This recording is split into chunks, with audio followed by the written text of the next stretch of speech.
Next we can see adjective class.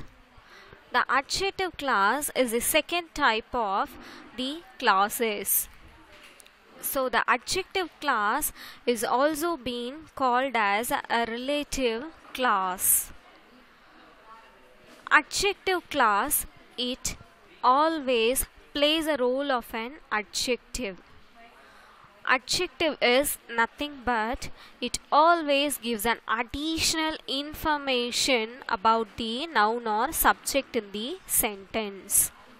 So adjective class, it acts as a additional information, that is it acts as an adjective which gives an additional information about the noun or the subject in the sentence. There are some of the words of the adjective class. Usually, the adjective class can be found out with some of the clue words. This is also being called as a relative pronoun. That, who, whom, whose, which, where. These are also called as a relative pronoun. With these words, the adjective class begins, and we can find out this is the adjective class. Let us see an example for adjective class, then you can understand very well what is a adjective class and how it comes in the sentence. See, he wears a shirt which looks nice. He wears a shirt which looks nice. Listen very carefully. He is the subject here. He is the subject, but it is a pronoun. Wears is a verb. Shirt is a noun here. So what we are buying, what is the name? It is a shirt. What is the thing? It is a shirt. So shirt is a noun here. Which is a adjective class word, which is also called as a relative pronoun. So which looks nice is a adjective class here. Before that the noun comes.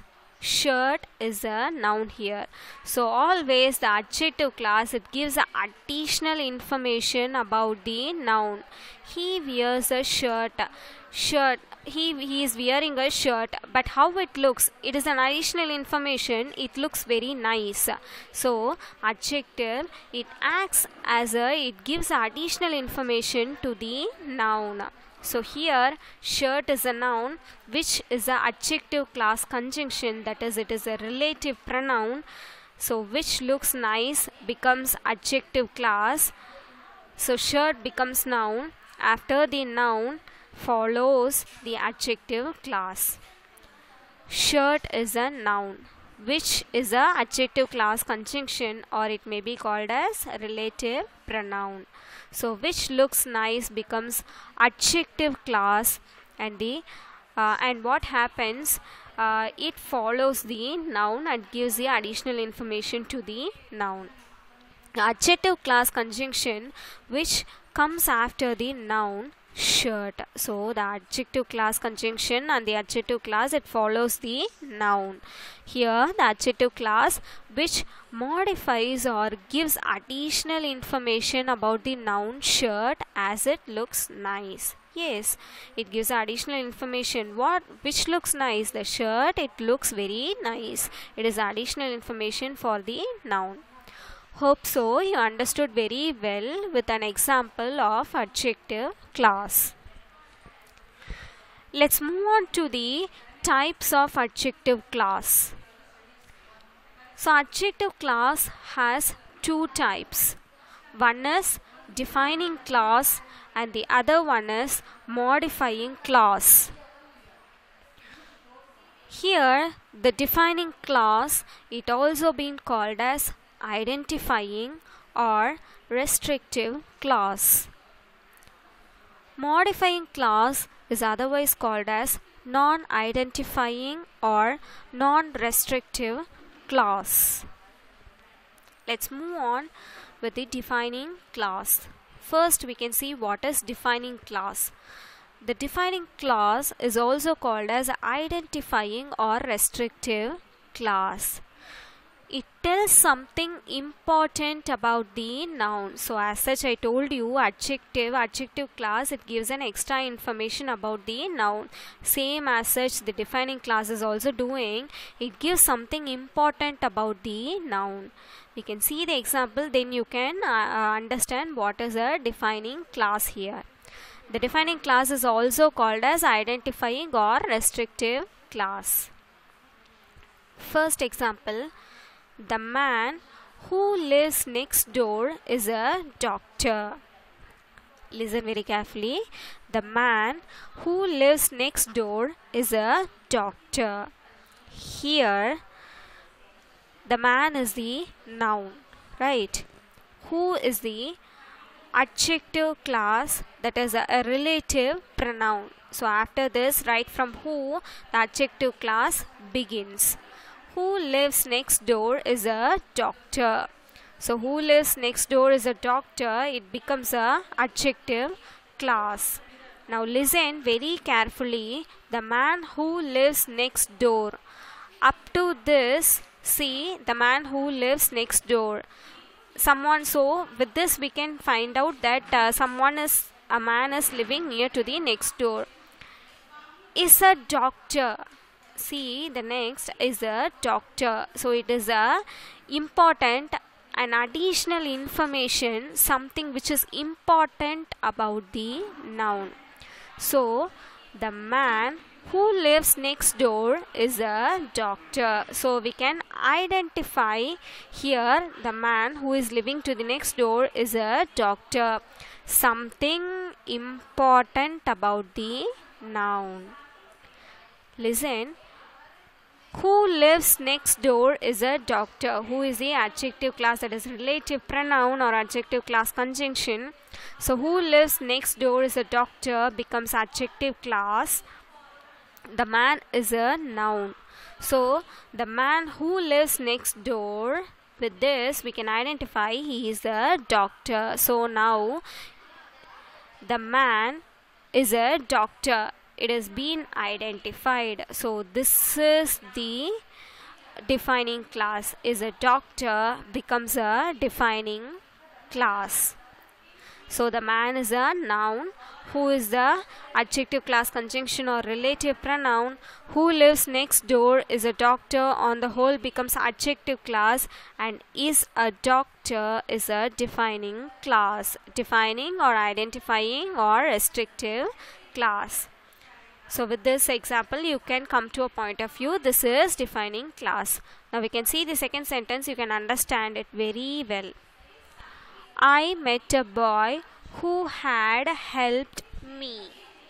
I met a boy who had helped me.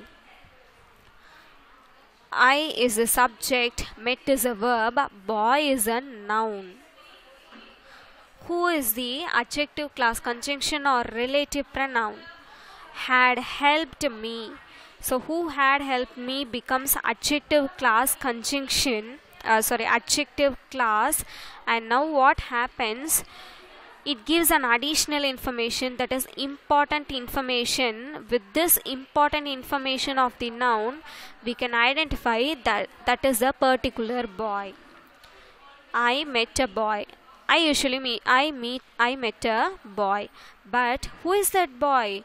Who had helped me. It is something important information that is given to that boy. So we usually say like that to make a person to point out with an important information about that person. So here, who had helped me becomes adjective class. Who is a relative pronoun. Boy is a noun. So for the boy, it gives additional information. It identifies who had helped me as it comes after the noun. It gives additional information to the noun. It gives an important information to the noun. So usually this defining class, it comes after the noun. boy who helped me, who had helped me.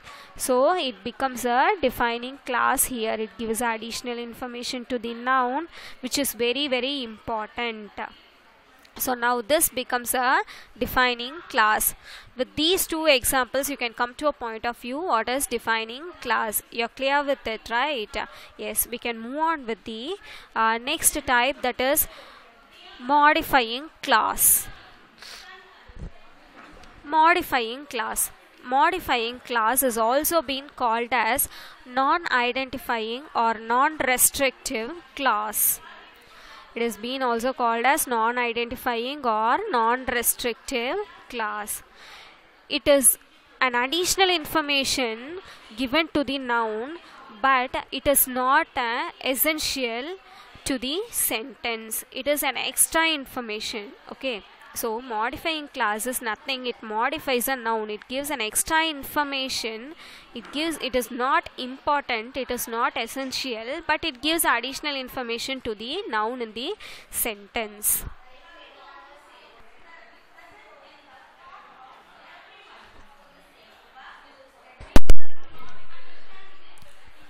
So as such, I told you, it modifies the noun. It gives an additional information to the noun, but what happens, it is not essential.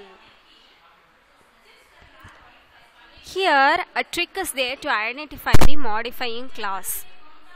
It can be identified with the commas that is given before and after the adjective class.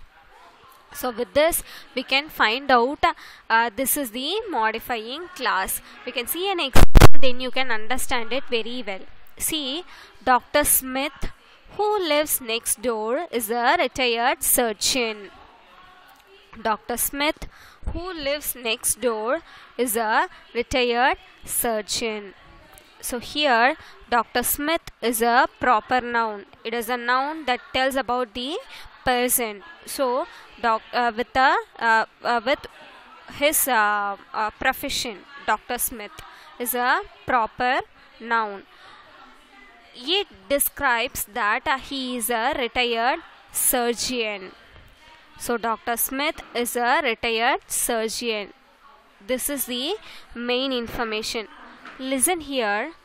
Who lives next door? Who is the relative pronoun?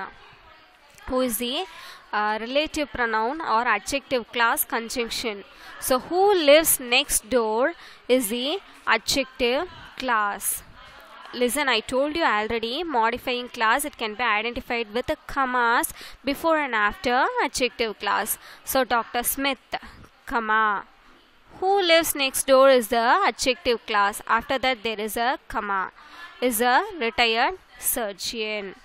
So what happens? It gives an extra information to Dr. Smith. So Dr. Smith, who lives next door, is a retired surgeon. With this we can identify this is the modifying class. Listen, Dr. Smith is a proper noun that describes he is a retired surgeon. But here, who lives the next door is an adjective class. It is not essential to the sentence as it modifies the noun before and after the relative pronoun. Who there is a comma, and after next door there is a comma. It clearly tells us this is modifying class. Don't get confused, children. Listen, Dr. Smith, he is a retired surgeon. This is the main point here. Dr. Smith, he is a retired surgeon, but he lives near the next door is an additional information which is not essential for the noun. But anyhow, this modifying class, it gives a additional information. So what happens? This becomes the modifying class. It has a comma before and after the relative pronoun, that is adjective class. So what happens with this? We can identify this is the modifying class. This is also called as non-identifying or non-restrictive class. So with this we can come to a point of view that this is the modifying class. we can find out this with the commas before and after the relative pronoun. That is relative pronoun, or it may be adjective clause. I think you are clear with the adjective clause now. Once again, we can see the summarize for the adjective clause. The adjective clause, it may be called as a relative clause. It acts as an adjective in the sentence. Adjective is nothing but it gives additional information to the noun or the subject in the sentence. The adjective clause can be identified with some of the clue words. For example, that, who, whom, whose, which, where. These are also called as a relative pronoun. With an example, we can find out what is an adjective clause. We have found out he wears a shirt which looks nice. So shirt is a noun. It gives an extra information for the noun. And we have seen types of adjective clause. One is defining clause and the other one is modifying clause. The defining clause is also been called as identifying or restrictive clause. It gives an extra information to the noun, but it is very important to the noun. But on the other side, the modifying clause, it is non-identifying or non-restrictive clause, but it simply gives additional information to the noun which is not at all essential. It can be identified with the commas before and after the adjective clause. Hope so you understood the adjective clause very well. Next we can move on to the topic, the third type, adverb clause. So I told you adverb is one of the parts of speech. It gives additional information to the verb in the sentence. Adverb clause usually acts as plays a role of an adverb in the sentence. See, it is one of the parts of speech which is unique and different. It modifies a verb, an adjective and an adverb in the sentence. So adverb is nothing, an additional information given to the verb. Adverb clause, it is unique and different, which modifies, which describes verb, adjective and adverb. Here are some of the points that is given. With these points we can identify this is the adverb clause. So here are some of the points that is being called as subordinating conjunctions. I told you subordinate is nothing but it always depends on the main clause, as we seen first. Subordinating conjunctions.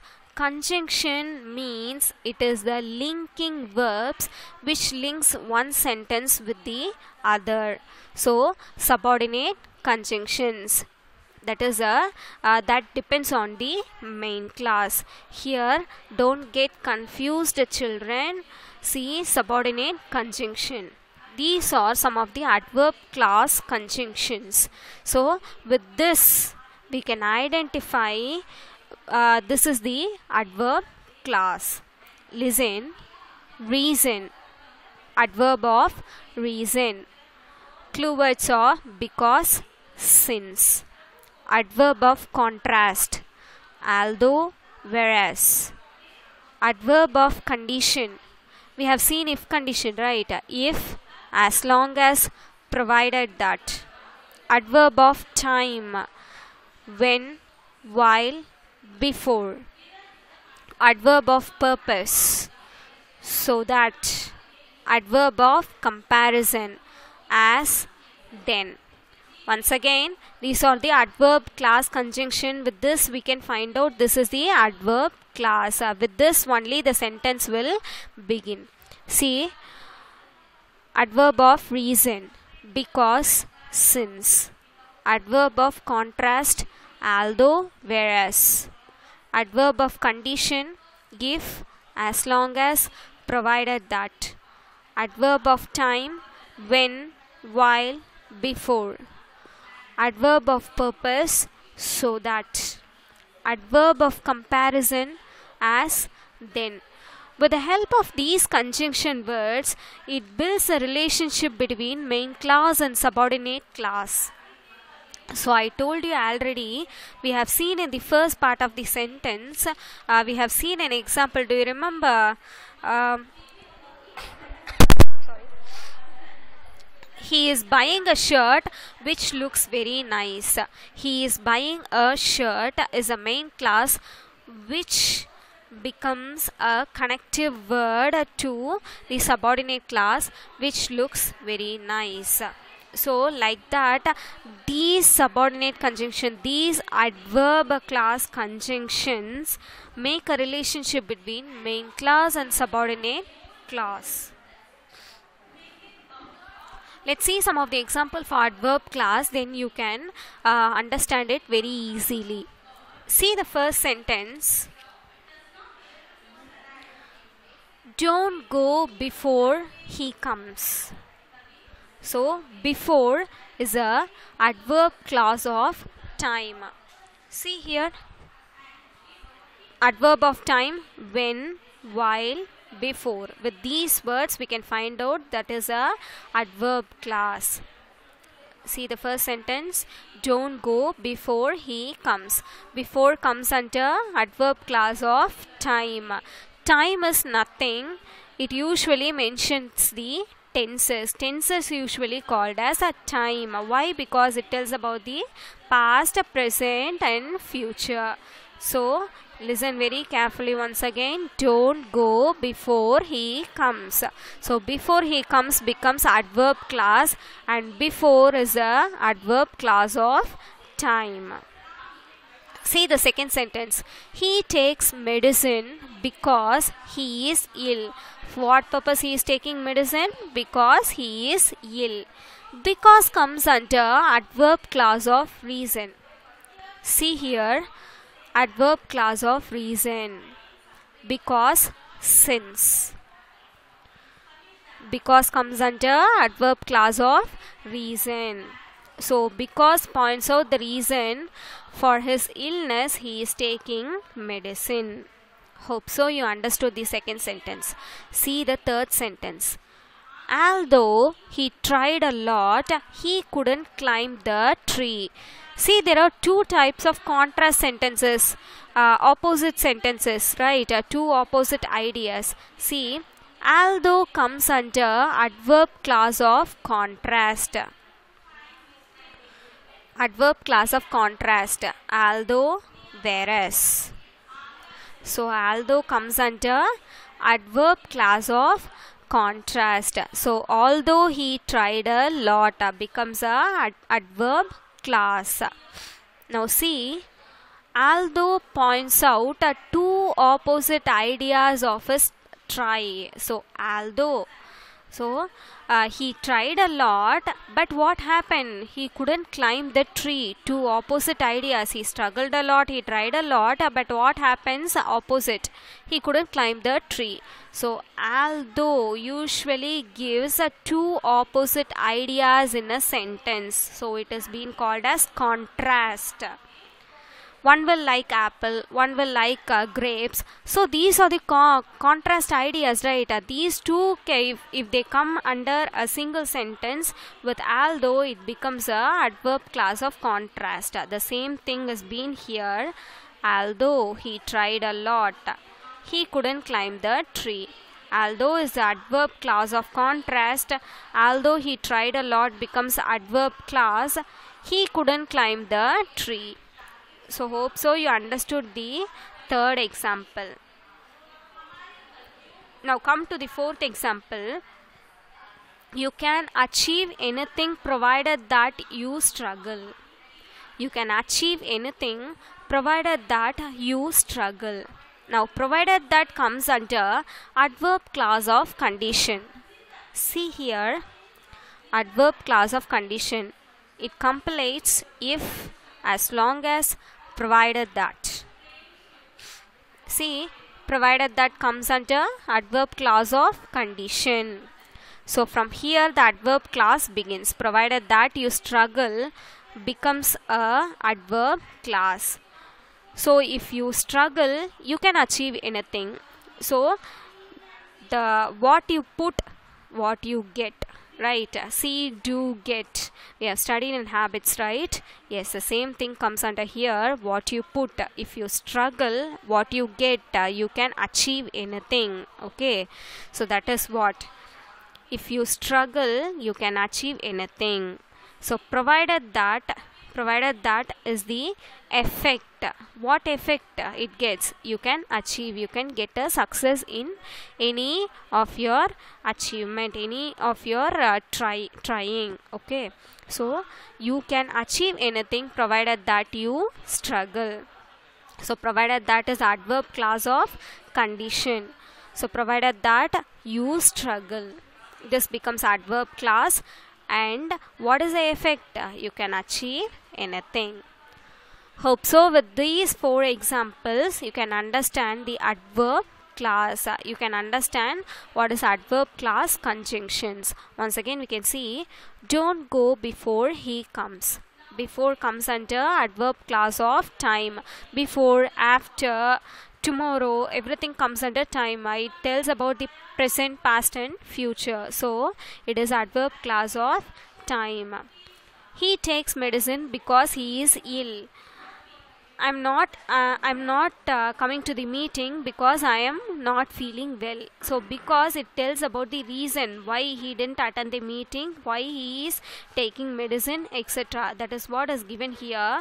He takes medicine because he is ill. Next, although he tried a lot, he couldn't climb the tree. Although, it usually gives 2 opposite, that is contrast ideas, and what happens, it comes under adverb clause of contrast. So although he tried, he struggled a lot, he tried a lot, but what happens finally, a negative comes positive and a negative, 2 opposite contrast ideas. Although he tried a lot, he couldn't climb the tree. See, you can achieve anything provided that you struggle. Here, what you put, you are getting that. So, provided you struggle, provided that if you struggle, what happens? You can achieve anything in your life. So, that is what we are learning here. So, provided that comes under adverb clause of condition. So, it is the effect. What you are putting, it will be the effect of what you get. Once again, we can summarize the adverb clause. The adverb is the additional information given to the verb. Adverb clause usually plays a role of an adverb in the sentence. It is one of the parts of speech which is unique and different. It modifies a verb, an adjective, and an adverb. These are some of the adverb clause conjunctions. With these we can find out which is the adverb clause. With this we can find out it builds a relationship between the main clause and the subordinate clause. See, reason, because, since. These are the clue words. Okay, these are the adverb clause of reason, contrast, condition, time, purpose and comparison. These are the headings and these are the clue words. With these words we can find out this is this. So for reason, because, since, contrast, although, whereas, condition, if, as long as, provided that, time, when, while, before, purpose, so that, comparison, as, then. So with these we can find out what is adverb clause conjunction. So there are some of the examples we have seen at first itself. So with these examples we can find out what is adverb clause. We can summarize once again. See what is clauses. So clauses is a group of relative words which has a subject and a verb. It gives a complete meaning to the sentence. How we can find out clauses? The clauses has 2 types, that is main clause and subordinate clause. Main clause is an independent clause. It gives a complete meaning. Subordinate clause is a dependent clause. It always depends with the main clause. Next we saw 3 types of clauses, that is noun clause, adjective clause and adverb clause. Noun class, it acts as a noun in the sentence, and some clue words are given to find out the noun class. And we have seen the uses of noun class with the 4 types. That is, it acts as a subject for the verb, it acts as an object or subject complement in the sentence, it acts as an object of preposition, it acts as an adjective complement. Next we have seen adjective class or a relative class. It acts as an adjective, it plays a role of an adjective in the sentence. Adjective means what? It gives additional information to the noun. So as such, they have given so many clue words. With that we can find out what is adjective class. In adjective class we have seen 2 types, that is defining and modifying classes. Next we have seen the 3rd type, adverb class. It plays a role of an adverb in the sentence. It modifies a verb, adjective and a adverb. So adverb is nothing but it gives additional information to the verb. And there are some of the adverb subordinating conjunctions, that is adverb class conjunctions are given to find out the adverb class in the sentence. So these are the very detailed description of the class in grammar. Hope so you understood very well the topic classes. In the next class we can see what is phrases in a very detailed manner as such. Have a great day. Thank you.